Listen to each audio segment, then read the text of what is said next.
market is showing signs of a reset. With mortgage rates falling to lows not seen in a year, buyers now have more purchasing power and room to negotiate. But with economic uncertainty still in play, area realtors say this window may not stay open for long.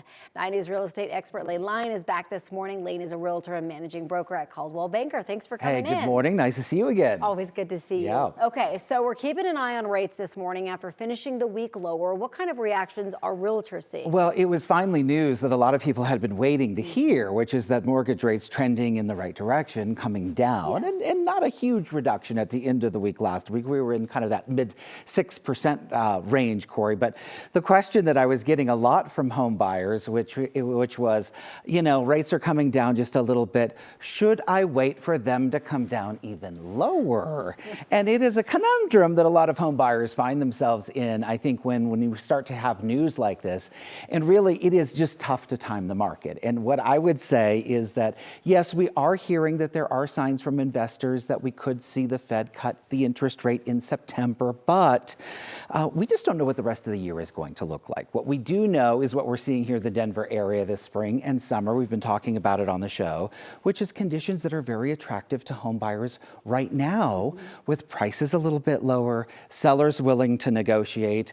And if you are ready now, if the timing works for you, why not take advantage of a golden opportunity I see with rates a little bit lower, with prices attractive. Take advantage of the opportunity now. You can always refinance or float down, as we like to say, when they do come down. This is when you wish you had a crystal ball where you could just like tell the future, I'll tell you what, it's broken right now, yes. It's broken, exactly. So what is your advice for someone who's been waiting on the sidelines? Well, I would say if you're waiting and it's been a minute, probably circle back with your lender if you're going to be financing. Those pre-qualification letters that you'll need to, when you write an offer, expire after 60 or 90 days usually. So you want to just reconnect with your lender. Also have realistic expectations when you get out there. You know, I'm working with some buyers, Corey, who think, I'm going to get a deal. I'm going to send some low balls out there and see if I can get one heck of a deal.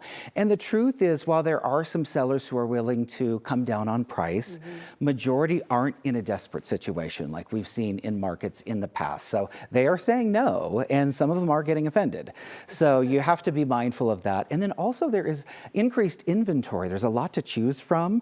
So I say subscribe to the 80-10-10 rule because, and it wasn't that long ago that you were looking for houses. And you'll remember that there is not 100% perfect out there. Is that true? And you probably wanted the unicorn. You had the long list of everything. So here's 80-10-10 real quick. 80% love. You have to love it. 10% can fix and 10% can live with. And so if you're within those guidelines, you're pretty good. Okay, and you kind of touched on this a second ago, but you say that Labor Day trends, it brings a shift in the market as well, right? Yeah, we're going back to school. So in some parts of the country, the market slows down. Here in the Denver area, seasonally, we see an uptick in traffic. So we have some home sellers saying that's good. We'd like to see a little bit of traffic with showings. So we're going to be watching what's happening over the next month or so. We could see seasonally our market pick up a little bit. We're watching closely, but it's just another reason to get back out there if you're thinking about it. Oh, very interesting. 80-10-10 rule. 80-10-10, 80% love. It's difficult to find the unicorn. It's true. I haven't seen many lately. 80% is pretty good, though, I will say. Lane, as always, thank you. You got it.